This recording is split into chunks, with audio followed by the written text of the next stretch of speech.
আসসালামু আলাইকুম। দেখেন কতগুলি গাড়ি আছে দেশটা সৌদি আরবে। জানি না আমাদের বাংলাদেশের মতন এইভাবে গাড়ি আছে কিনা। ঠিক আছে, ঘরে ঘরে মনে করুন 10টা 15টা গাড়ি করে, ঠিক আছে, 10টা 15টা করে গাড়ি ছিল, অনও ছিল। ঠিক আছে, এই যে এইভাবে 2টা 3টা 4টা গাড়ি।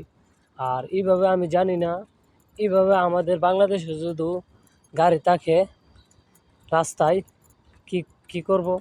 আপনার তো জানেনই কি করা যায়, কি করে, আপনারা তো সবাই জানেন।